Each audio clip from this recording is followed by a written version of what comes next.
Pak JK tidak seperti ini, tidak melakukan penistaan.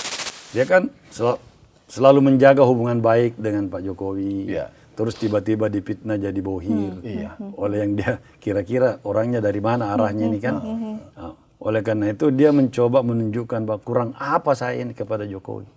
Pak Wali Kota, mau enggak jadi gubernur DKI? Saya enggak ada uang Pak, saya orang kampung. Kamu enggak usah pikir itu, logistik kita siapkan, bantu semua. Tidak ada masalah. Apa yang harus membuat Pak JK dengan Pak Jokowi bermasalah? Tetapi kan sebagian loyalis Jokowi mungkin belum paham situasi ini. Apakah ini benar-benar ada yang merorkestrasi? Itu jaraknya dekat loh. Jadi kayak habis muncul yang ini, terus muncul yang ini. Kayak seolah-olah kayak dibalas gitu ya Mas Rizky ya. Ya kalau seperti mau membuka sosok seorang Yusuf Kalla gitu. Nah, sayangnya salah serang.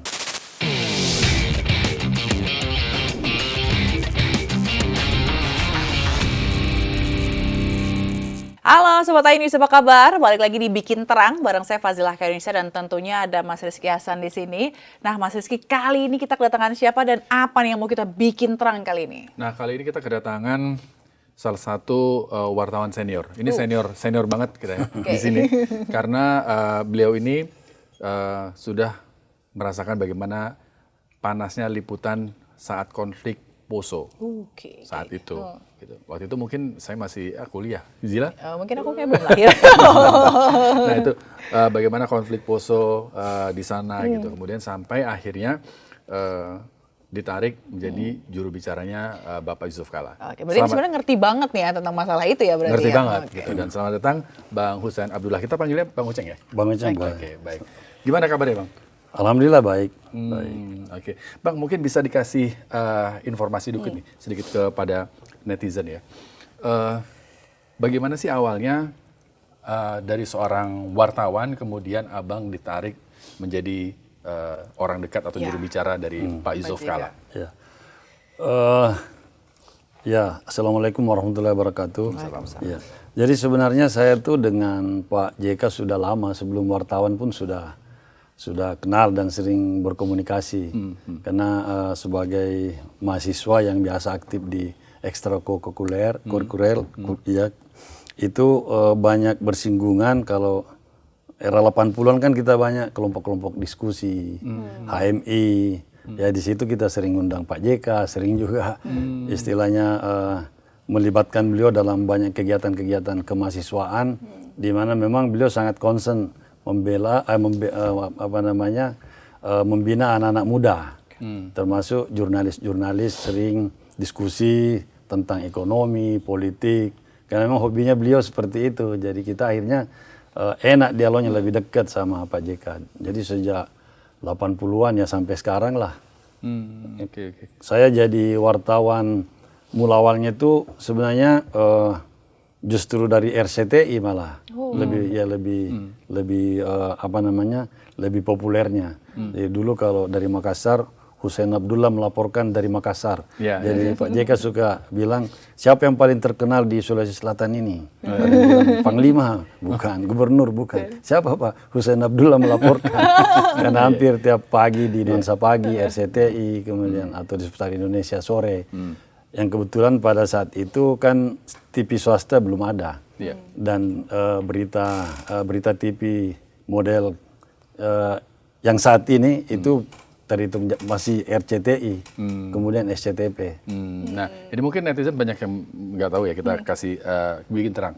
Jadi untuk penyebutan nama seperti yang tadi disampaikan Bang Uceng itu dari Makassar, Sulawesi Selatan, Husein Abdullah melaporkan. Itu OutQ namanya. Dan itu sebuah kebanggaan ketika nama kita disebut ya kan dulu. Jadi dulu reporter awal-awal jadi reporter, nama kita nggak akan disebut kalau kita belum nulis naskah dengan baik dan benar, ya kan gitu. Sampai kemudian naskahnya dianggap baik dan benar, baru kemudian naskah beritanya dibaca oleh presenter berita, kemudian di bawahnya ada dari Jakarta. Fazilah Indonesia melaporkan. Itu bangga banget ya. Bangga banget lah. Hasil kerja kita kan terus diomongin pula gitu. Kalau jurnalis TV dulu itu harus bisa multi talent lah istilahnya. Bisa ambil gambar juga, bisa ngedit, sebenarnya bisa dubbing. Kayak sampai sekarang nih Bang. Kayaknya itu menurun ya sampai sekarang. Harusnya seperti itu. Cuman peralatannya udah jauh berbeda. Kalau dulu kan masih pakai kamera yang besar ya. besar, Gede-gede itu. ya, terus mau live itu pakai SNG, mau satu mobil truk. Iya, Kalau iya. sekarang kan tinggal ransel aja sudah bisa on kamera. On kamera kalau zaman dulu itu barang yang mahal, langka itu. Itu canggih banget itu reporter-reporter yang biasa on cam, apalagi di daerah-daerah konflik seperti Poso, di Ambon, itu luar biasa. Jadi kalau boleh sepenggal saya menceritakan, dulu zaman waktu masih konflik Poso itu, di Ambon terutama, itu luar biasa perjuangan kita sebagai jurnalis, apalagi yang Muslim ya, karena tempat kita live atau untuk mengirim gambar, Telkom itu berada di wilayah Kristen, jadi kita harus menyeberang dari wilayah Muslim ke wilayah Kristen. Jadi beruntung saudara-saudara kita umat Kristiani itu masih gimana ya, masih toleransi kepada jurnalis. Jadi kita bisa mondar-mandir ke situ untuk live. Untuk live pun tidak mudah karena peralatan terbatas. Kadang-kadang lightingnya tidak ada. Pakai lampu lampu sorot papan nama. Kantor iya, kita iya. pindah-pindah. Iya. Karena listrik terbatas, Mbak. Mati lampu kan suatu kota nggak ada. Tertentu aja tuh ada genset. Kira-kira ya kayak gitulah. Oke, tapi kan karena mungkin pengalamannya Bang Uceng juga tadi disebutkan bahwa Bang Uceng langsung sempat meliput juga gitu ya di Yaman. Jadi sebenarnya memang di sana tuh pas Bang Uceng ngeliput di sana tuh konflik itu seperti apa sih? Benar-benar apa yang disampaikan oleh Pak JKK benar-benar itu yang terjadi di sana? Iya, yang pasti banyak gambar yang tidak bisa dimuat, ditayang. Istilahnya memang ya sangat brutal ya. Kalau ingat itu bikin trauma juga. Baik di Poso maupun di Ambon. Kadang-kadang kalau di Poso itu, di Sungai Poso itu mayat terapung lewat. Waduh, ambil gambarnya juga gimana. Kita terus tiba-tiba dikepung pasukan dari kiri kanan ini. Jadi situasinya memang sangat mencekam sebenarnya. Jadi kalau Pak JK marah-marah bahwa ini kalian masuk neraka semua ini. Iya, karena perbuatan di sana itu sudah melampaui batas-batas kemanusiaan sampai mereka sadar untuk berunding. Nah, di sini dengan pengalaman liputan Poso Ambon itu juga saya banyak terkoneksi kemudian dengan Pak Yusuf Kalla. Ketika itu beliau suka nanya, bagaimana situasi di situ? Ceritakan saya kronologis latar belakangnya. Jadi saya memberikan gambaran faktual dari lapangan yang on record dan yang tidak, yang off the record. Saya gambarkan kayak begini Pak, begini. Jadi beliau punya catatan yang banyak, yang sumbernya juga yang saya sampaikan dari fakta-fakta lapangan. Iya, selain investigasi beliau dari banyak tokoh-tokoh juga. Jadi ya kira-kira seperti itulah. Dan beliau kan memang perhatian dengan masalah-masalah seperti ini, konflik. Jadi biasa kalau saya pulang dari liputan itu diundang ngobrol di sambil makan, sambil pagi-pagi ceritain bagaimana sih sebenarnya di sana. Suka dia. Jadi langsung reportnya langsung ke Pak JK gitu ya? Iya, biasa sering-sering itu. Oke. Nah kemudian dari situ dekat dengan Pak JK, kemudian bagaimana kemudian ditarik, dijadikan staff gitu atau jubir oleh Pak JK? Iya, tahun 2009 beliau ternyata ada rencana untuk maju pilpres sebagai capres. Carilah siapa yang cocok, dipanggil lah saya. Sebenarnya saya tidak terlalu tertarik pindah di Jakarta ini, tapi karena beliau panggil ya udah. Saya gabung dan saya izin dari RCTI, izin baik-baik untuk menggabung dan diizinkan. Baru saya resign dari tempat ini, ya, dari 92 kalau nggak salah ingat sampai 2008 lah. Iya. Ini kan waktu yang cukup panjang ya, Bang Uceng, mengenal sosok seorang Yusuf Kalla gitu ya. Ketika minggu lalu gitu ya, banyak informasi berita yang beredar di sosial media yang menyudutkan seorang Yusuf Kalla. Bagaimana tanggapan Abang? Ya, saya menganggap bahwa memang terjadi upaya pembunuhan karakter kalau menurut saya. Karena yang komentar-komentar yang muncul yang berdasarkan potongan video itu tidak sesuai dengan apa yang dilakukan oleh seorang Yusuf Kalla selama ini. Yang concern terhadap masalah-masalah perdamaian, apalagi toleransi kan, soal-soal toleransi kan itu paling mendasar. Untuk mencapai kedamaian harus toleran dulu, kemudian harmoni dan damai. Jadi itu kan satu rangkaian. Nah kalau ini diusik dan beliau dituduh dalam posisi menista agama, saya kira jauh. Saya pastikan tidak ada niat seperti itu. Dan memang faktanya seperti itu. Jadi ceramah Pak JK di beberapa tempat, baik di dalam negeri maupun di luar negeri, kalau beliau diminta untuk menceritakan pengalamannya menyelesaikan konflik Poso dan Ambon, memang sering memberikan contoh kasus soal itu. Bagaimana agama dimanipulasi, disalahgunakan. Dan itu dia katakan kalian semua bukan masuk surga, tapi masuk neraka. Jadi itu sudah kalimat yang memang selalu sering diulangi, karena faktanya ya beliau menceritakan fakta di lapangan seperti itu. Dan mengingatkan bahwa jangan sampai kejadian-kejadian seperti ini di mana agama dimanipulasi untuk membenarkan tindakan dalam suatu konflik, itu sangat berbahaya. Pertama, sulit dihentikan. Kedua, pelaku-pelakunya itu kayak tidak punya seperti orang ya iming-imingnya kan surga. Jadi orang tidak sadar semua seperti yang udah di brainwash gitu ya. Iya. Nah ini di situ resiko bahayanya tuh. Jadi dia selalu ingatkan jangan sampai ini kejadian seperti ini.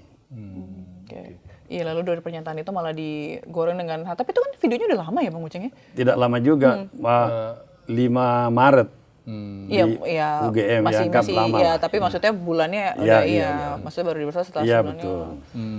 Oke. Tadi Abang menyatakan itu ada statement yang dimanipulasi gitu ya. Apakah dari pihak Pak JK sudah ada titik terang gitu ya? Siapa nih sosok yang mengorkestrasi ini gitu? Siapa yang ada di memanipulasi? Ya saya tidak mau berspekulasi, saya kira itu. Dan kelihatannya sudah menjadi rahasia publik. Tanpa saya sebut pun sebenarnya sudah ada di benak masing-masing. Siapa ya? Siapa ya? Jadi silakan aja menarik kesimpulan. Dan netizen atau pengguna sosial media kan cerdas-cerdas ya. Dan sudah punya kesimpulan sendiri-sendiri. Alurnya sudah kelihatan di situ. Bagaimana mereka membuat ini, itu, dan seterusnya. Saya tidak ingin memperlebar, menuduh siapapun. Tetapi fakta secara dunia maya itu sebenarnya sudah terang benderang. Jadi tidak ada yang bisa ditutupi memang. Mereka sendiri menampilkan dirinya, siapa saya dan apa yang saya lakukan. Iya, itu kelihatan. Oke. Berarti hal ini yang buat, karena kan sebenarnya mungkin banyak di luar sana yang bukan menyayangkan ya Bang ya. Kenapa akhirnya tokoh atau sosok seperti Pak JK harus marah-marah, harus menyampaikan sesuatu hal yang sebenarnya membuat dia emosi gitu kan. Sebenarnya mungkin ya udah Pak JK harusnya nggak usah tanggapin gitu. Tapi apakah dengan tanggapan Pak JK ini sebuah kemarahan atau sebuah ketidakadilan yang dirasakan oleh Pak JK sendiri gitu? Untuk kasus yang mana nih? Kasus penistaan agama juga karena dituduh ya. Ya kalau emosi manusiawi saya rasa ya. Apalagi beliau orang Makassar. Biasa gitu. Saya pun kalau kadang-kadang ngobrol santai aja sama teman-teman itu, wah Bang Uceng marah nih. Enggak, saya tidak marah. Orang Makassar, orang Bugis memang kayak begitu. Kadang-kadang seperti itu. Emosi juga saya kira Pak JK tidak juga ya. Dia tetap terkontrol. Cuman dia berusaha untuk meyakinkan semua orang bahwa apa yang dituduhkan itu tidak benar. Ya karena terlalu bertentangan dengan karakter dia atau apa yang selama ini dia lakukan, itu yang membuat dia bukannya kelihatan, bukan emosi itu, tapi pernyataan yang bercampur kekecewaan. Kok saya sudah bertahun-tahun kerjakan dengan baik urusan ini, menjaga, ya kok dituduh seperti ini. Itu yang bikin dia agak gimana ya, kurang nyaman. Nah Pak JK ini bukan tipikal orang yang mengerjakan sesuatu lalu meninggalkan, tidak. Beliau itu merawat sesuatu dan istilah dia itu memberi layanan purna jual. Jadi sampai sekarang itu dia Pak JK itu masih komunikasi dengan tokoh-tokoh perdamaian dari Poso, dari Ambon, itu terjaga komunikasinya. Sering ketemu, bikin sesuatu, ketemu acara misalnya kumpul-kumpul, itu sering. Kalau ada keluhan-keluhan dari daerah, dia datangkan, ngobrol. Kayak kemarin misalnya, dia kumpulkan itu dengan mudah. Karena itu sudah rutin. Ya, bukan karena ada masalah terus mereka datang. kalau andaikan nanti ada masalah terus mereka mau didatangkan, belum tentu orang-orang ini akan datang. Ini karena sudah rutin dan memang kerja Pak JK itu bagi mereka itu terasa banget menurut saya. Bahwa beliau menyelesaikan sesuatu yang tadinya di luar nulur ya. Di luar nurul. Di luar nulur. Orang bunuh-bunuhan. Di Poso 2.000. Di Ambon 5.000 orang dalam 2-3 tahun. Itu luar biasa, itu frekuensinya berapa orang meninggal tiap tahun. Nah ini yang diselesaikan oleh Pak JK sehingga memberi kesan yang luar biasa. Makanya kalau Pak Damanik kemarin pendeta dari Poso itu dari Tentena ngomong itu kan sangat menyentuh sekali ya. Dan itu dari dalam itu. Bahwa minta maaf Pak. Gara-gara kami lah Bapak dipitnah. Iya. Ya emang yang agak bahaya itu di era sosial media sekarang itu pemotongan-pemotongan video-video yang kemudian disebarluaskan oleh akun-akun yang tidak bertanggung jawab. Jadi tindakan-tindakan seperti ini saya kira kita hindari lah. Apalagi yang bisa membuat sendi-sendi bernegara, berbangsa terganggu. Ini kan sensitif sekali masalah agama, toleransi. Ini beruntung sekali karena saudara-saudara kita, tokoh-tokoh masyarakat umat Kristiani, justru lebih di depan, istilahnya berada di garda depan juga bersama dengan umat Islam ya, bareng mereka bersama-sama menjaga jangan sampai ini dan membentengi Pak JK dan meyakinkan Pak JK tidak seperti ini, tidak melakukan penistaan. Bayang dari Poso, dari Ambon maupun tokoh-tokoh Islam dan tokoh Kristiani di sini itu sama, punya visi yang sama. Ini sangat menolong kita semua dan suatu gambaran harapan bahwa bangsa kita ini harmoni itu dapat terjaga dengan baik. Coba misalnya kalau semua terkena provokasi, termasuk semua lapisan itu kan kita bisa bayangkan gimana ya. Kita mungkin ngobrol di sini. Jadi kalau yang pemotongan-pemotongan seperti itu, harapan saya dan harapan banyak orang tentu dan kita semua ini disudahi lah seperti itu. Kita bicara fakta aja. Kalau ada sesuatu yang kira-kira dianggap tidak benar atau apa, langsung ketemu, luruskan dengan baik. Tidak usah di blow up seolah-olah menjadi sesuatu yang salah. Kalau salah mungkin masih oke ya, tapi tidak ada diada-adakan, tidak salah disalah-salahkan, ya bahaya. Akan merugikan bukan hanya seseorang, tapi bisa meluas. Jadi kalau masalah personal sih mungkin masih mending ya. Ini kan menyentuh kerukunan antar umat beragama. Nah ini, jadi kita harus hati-hati. Oke, itu tadi untuk kasus yang soal penistaan agama. Nah kita mundur sedikit, sebelumnya itu kan beredar video yang menyebut bahwa Pak JK ini menjadi salah satu bohir untuk isu ijazah palsu, begitu ya. Ya meskipun kita masih agak ragu-ragu apakah video itu asli atau AI, gitu ya. Nah, yang abang ketahui dari Pak JK menanggapi ini, itu kan kita kalau lihat kan Pak JK juga lumayan cukup agak nada tinggi ya. Tadi bukan emosi ya kayaknya. Kenapa? Kenapa ya? Itu gimana? Itu bukan sosok Pak JK yang selama ini kita lihat. Benar, gitu. itu. Jadi beliau tidak nyaman seolah-olah menikam dari belakang Pak Jokowi. Seolah-olah menikam dari belakang Pak Jokowi. Padahal hubungan mereka baik-baik aja kan? Sangat bagus. Berarti intinya Pak JK merasa ditikam oleh Pak Jokowi begitu? Bukan. Dia tidak nyaman seolah-olah dia menikam dari belakang Pak Jokowi. Bahwa ternyata selama ini yang membiayai kasus ijazah palsu adalah dia, kan tidak nyaman itu. Dia tidak suka, dia tidak difitnah seperti itu, dia tidak. Pak JK tidak terima. Kok saya dikait-kaitkan apalagi dianggap mendanai masalah ijazah ini. Saya seolah-olah mengkhianati Pak Jokowi, itu dia tidak mau. Makanya dia clearkan. Dia laporkan. Saya bilang itu AI Pak. Enggak, harus dilaporkan tetap. AI katanya pasti ada yang bikin, ada yang posting, ada yang blast, ada yang komen dan seterusnya. Benar juga.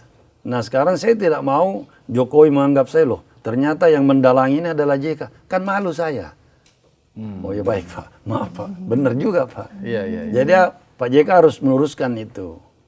Jadi silakan polisi buktikan bahwa bukan. Karena yang saya lihat itu kan di beberapa video yang beredar di berita-berita itu kan Pak JK cukup kencang ngomong itu kan. Apalagi bahas-bahas jasa politik juga. Apalagi dengan mengeluarkan kata termul itu. Itu lain lagi. Jadi kalau itu karena dia merasa selama ini dia kan selalu menjaga hubungan baik dengan Pak Jokowi. Iya. Terus tiba-tiba dipitnah jadi bohir oleh yang dia kira-kira orangnya dari mana arahnya ini kan. Nah, oleh karena itu dia mencoba menunjukkan bahwa kurang apa saya ini kepada Jokowi. Ya, bukan dia bermaksud menyombongkan diri, enggak. Dia membuka satu fakta bagaimana beliau itu sangat mendukung karier politik Pak Jokowi dengan mengatakan saya orang pertama mengendorse Jokowi ke Pak Jokowi untuk menjadi gubernur di DKI, dan faktanya seperti itu. Nah, ketika Pak JK bilang itu, banyak orang yang akhirnya baru tahu, oh ternyata Pak JK yang Ya, pertama kali ya. karena selama ini Pak JK tidak mau mengungkap hal-hal seperti itu. Ini sering biasa dia ngobrolin tapi di orang tertutup. Nah, dia menjaga marwah dan wibawa Pak Jokowi. Dia juga tidak mau kelihatan hebat, dia yang membawa, tidak mau Bukan dia. tipenya Pak JK lah Iya, ya. bukan. Andai kan tidak terpaksa karena harus meyakinkan loyalis Pak Jokowi bahwa dirinya sebenarnya sudah cukup sangat berterima kasih, punya andil ke Pak Jokowi. Akhirnya dia buka, yang tadinya dia simpan rapat-rapat sejak 2011. 2010-2011. Itu untuk maju di DKI 1. DKI. Oke. Kan untuk maju DKI harus dari Solo dulu. Ya. Dari kampung kata Pak Jokowi. Kan orang kampung benar. Pak Jokowi itu dengan santun mengatakan ketika dipanggil, Pak Wali Kota, mau enggak jadi gubernur DKI? Saya enggak ada uang Pak, saya orang kampung. Kamu enggak usah pikir itu, logistik kita siapkan, bantu semua. Itu Pak JK loh. Pak JK sampaikan, nanti saya bicara Ibu Mega. Betul Pak JK bicara Ibu Mega, sampai ini ada nih kader PDIP, orangnya sederhana, sudah 2 periode di Solo, bagus, ini kita bisa ini, rendah hati, banyaklah promosi. Ibu Mega bilang, Pak Kala yakin bisa menang. Ya, saya tidak bisa memastikan, tapi kalau dapat pintu dari PDIP lalu kita kerjakan sama-sama, ya tentu bisa. Jadi memang, dan Pak Jokowi sendiri itu 25 Agustus 2012, saya masih ingat beritanya kan saya baru dapat di Detik, salah satu online lah. Itu mengakui bahwa yang pertama mengajak saya ke Jakarta untuk jadi gubernur DKI itu Pak JK. Karena itu ketika KPU mengumumkan pemenang Pilgub DKI, yang pertama dikunjungi Pak Jokowi ke Ibu Mega, kemudian ke Pak JK. Tapi memang ada peran Pak Hasim sesudah Pak Ibu Mega setuju untuk PDIP, kan ada perlu koalisi partai nih. Nah, Gerindra masuk. Iya, Pak Hasim memang banyak membantu untuk memperkuat PDIP supaya menggenapkan suara kali untuk pintu ya, karena yang lain sudah diborong calon-calon lain. Jadi waktu itu koalisi PDIP dan Gerindra, Gerindra membawa Pak Ahok berpasangan dengan Pak Jokowi dan menang. Mulai poskonya, logistik itu dibantu siapkan oleh Pak JK dan kawan-kawan, karena ya itu tanggung jawab dia, sebab dia yang membawa ke sini pertama. Iya. Menarik juga bagaimana kemudian Pak JK ini bisa tahu sosok Pak Jokowi. Waktu itu ada seminar tentang 5 pilar Pancasila. Pak Jokowi hadir. Terus Pak JK, selain Pak JK ada almarhum Pak Cahyokumolo. Pak Jokowi sempat pemaparan. Nah, itu memang menjelang Pilgub. Oh, oke. Pilgub. Itu di mana waktu itu? Di Semarang. Oh, di Semarang. Ya, ya, di Oh, Semarang. disitulah Pertemuan lihat, ya. pertemuan ini pertama. bagus. Ini bagus nih kata Pak JK. Pak JK kan punya insting politik ya. Dia lihat ini menarik nih, wali kota ini. Cahyo, Pak Cahyo ini bagus ini. Ini PDIP itu Pak, coba didekatin. Diajaklah bicara. Akhirnya. Iya. Oke. Jadi emang insting politikus. Ya, jadi sebenarnya Pak JK menceritakan bagian dia ya, bagian di mana di awal itu mengajak Pak Jokowi kayak seperti itu prosesnya. Bahwa kemudian dalam perjalanan karir politik Pak Jokowi jadi gubernur, kemudian ini popularitas naik, dicalonkan jadi presiden dan banyak yang bekerja kemudian terpilih. Ya itu beda lagi. Itu pasti banyak orang terlibat. Ini ibarat undang-undang, konstitusi, kan ada pembukaannya dulu. Pembukaan. Jadi pembukaannya oleh Pak JK.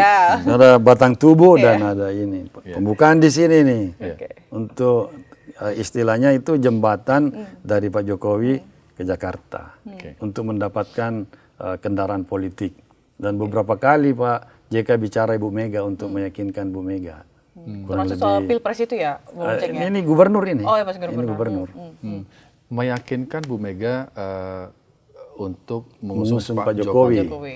Karena Pak Jokowi waktu itu masih wali kota Solo.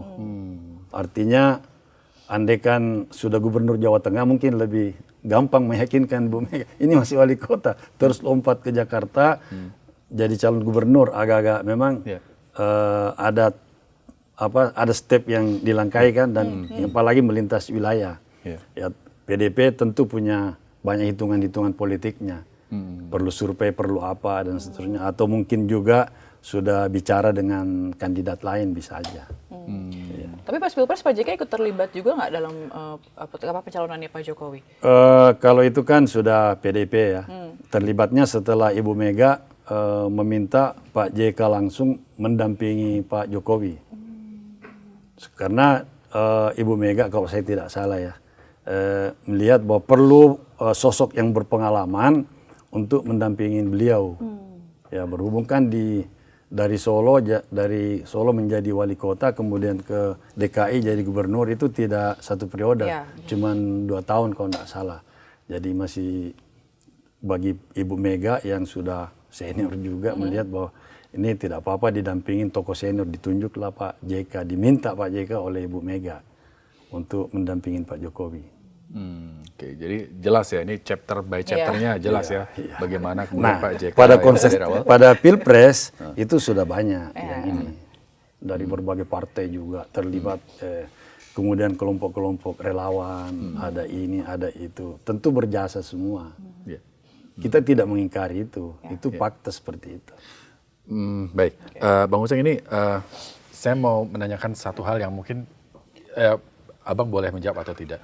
Jadi dari chapter Pak JK kemudian mengusung Pak Jokowi untuk jadi gubernur Jakarta, kemudian setelah beberapa tahun dicalonkan ke presiden.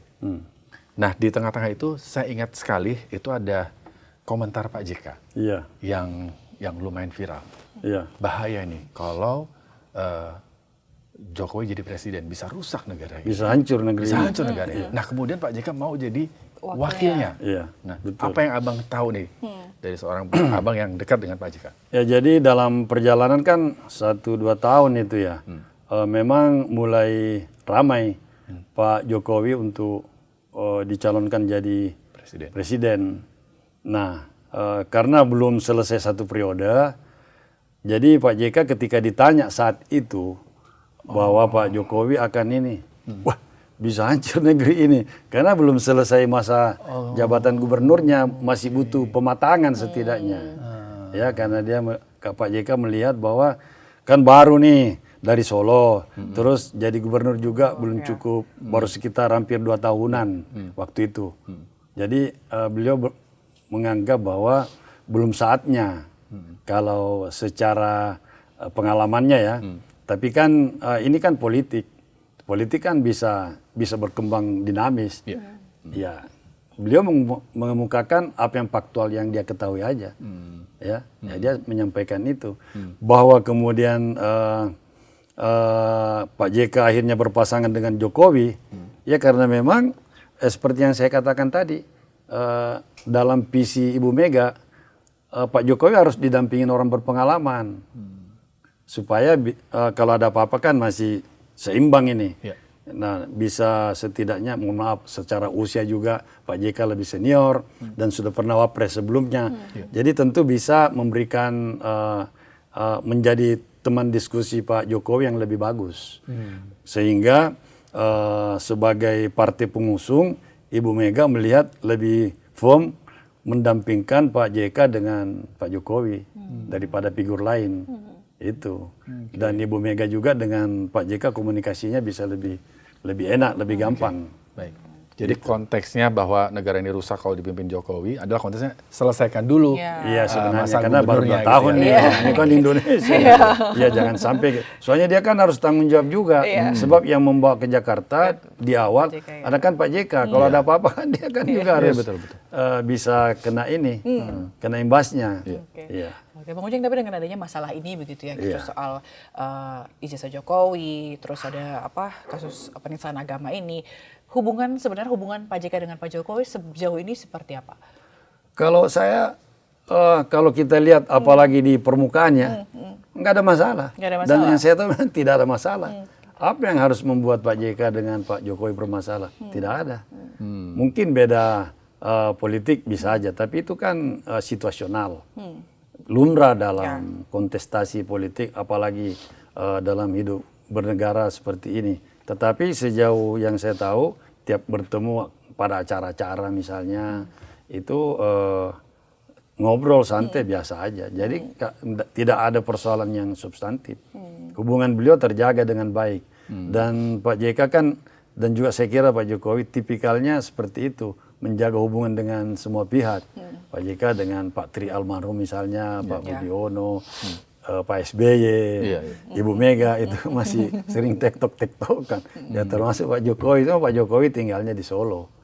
Iya, jadi tidak satu wilayah. Iya. Tapi setelah kasus ini sudah berkomunikasi kah Pak JK?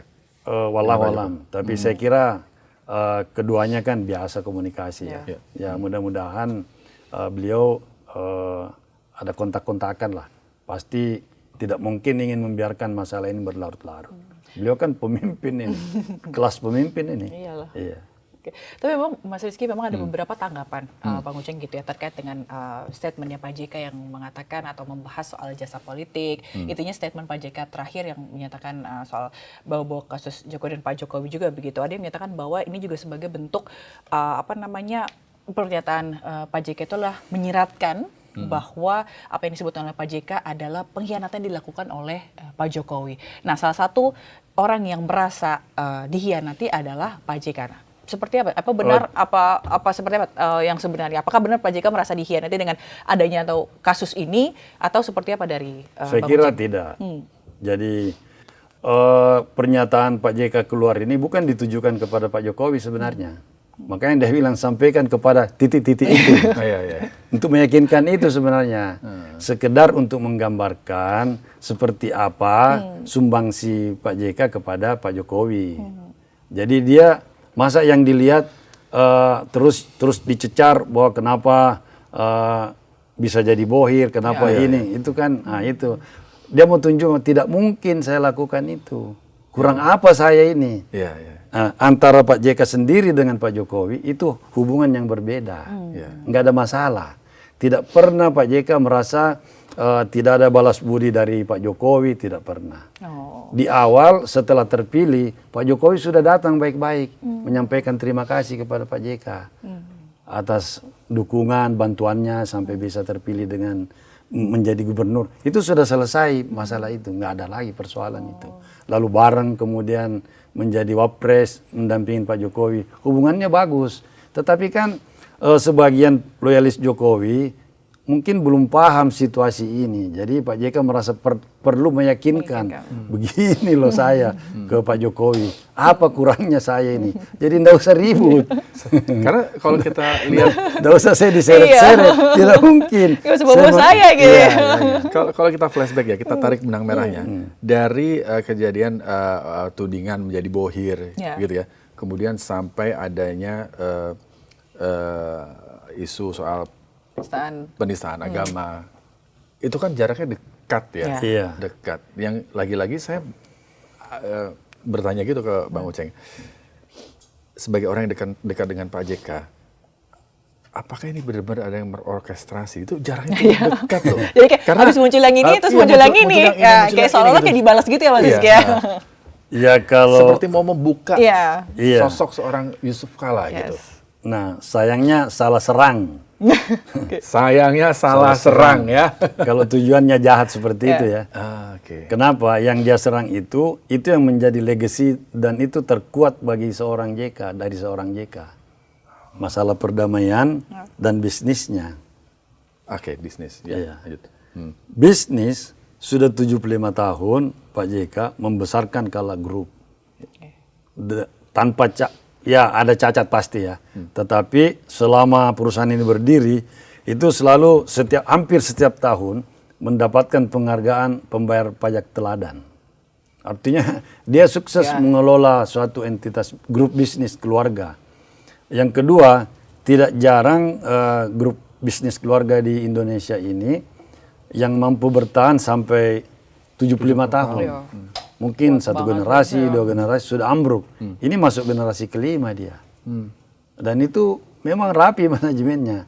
Hubungannya dengan bank-bank pemerintah itu sangat baik. Dan Pak JK adalah tipikal pengusaha yang sangat loyal kepada negara. Karena itu semua usaha-usaha baru yang dia kembangkan setiap tahun atau setiap berapa tahun itu selalu bermitra dengan bank pemerintah. Memprioritaskan bank pemerintah.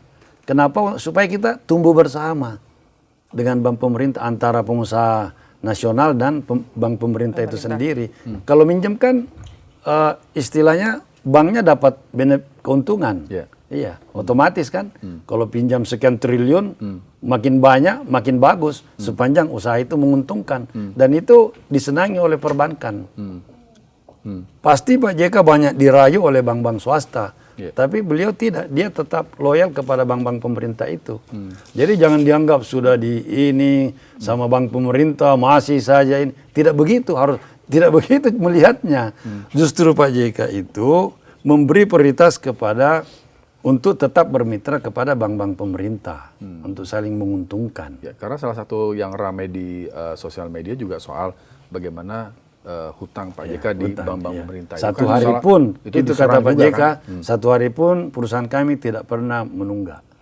Berarti hoax itu ya, Bang Uceng? Hoax lah. Tidak benar itu berarti, tidak benar.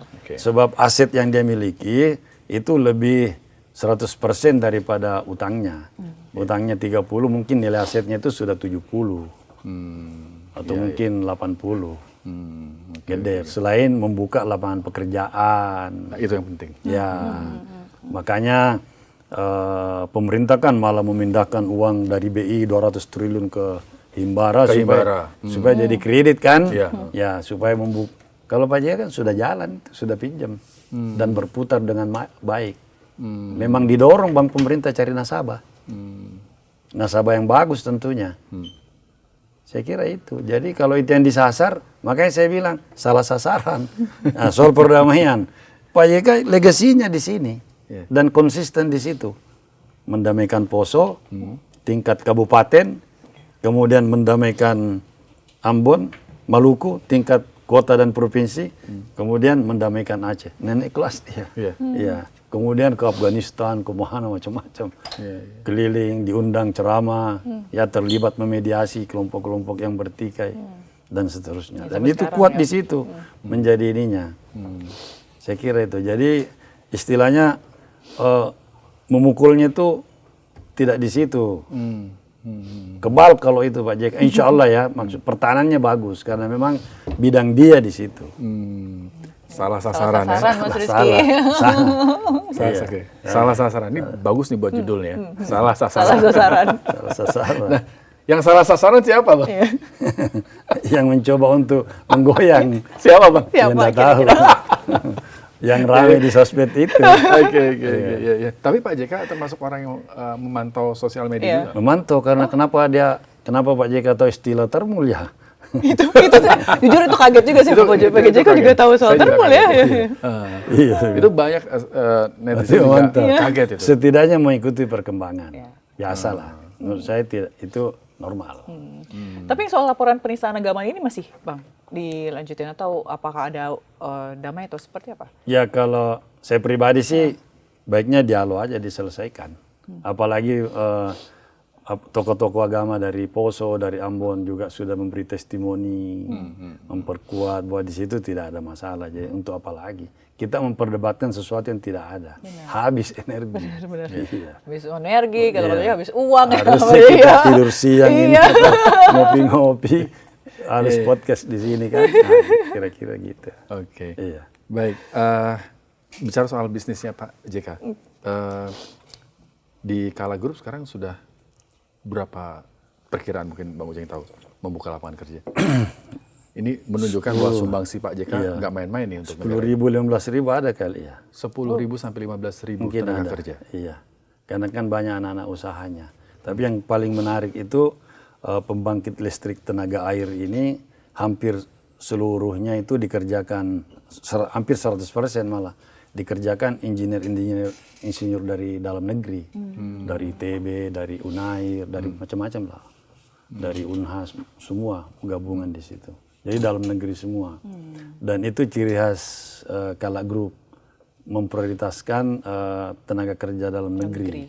Even dia membuat smelter di Sulawesi Selatan, itu juga orang-orang dalam negeri juga, paling 1-2 dari China untuk menjadi konsultan atau apa. Selebihnya dikerjakan oleh kita, putra-putri kita. Ya, jadi seperti itu. Nah, secara serapan tenaga kerja saya kira menarik. Dan yang lebih penting, karena grup bisnis ini kelihatannya punya visi lingkungan yang bagus. Karena itu yang dikembangkan pembangkit listrik tenaga air atau energi terbarukan.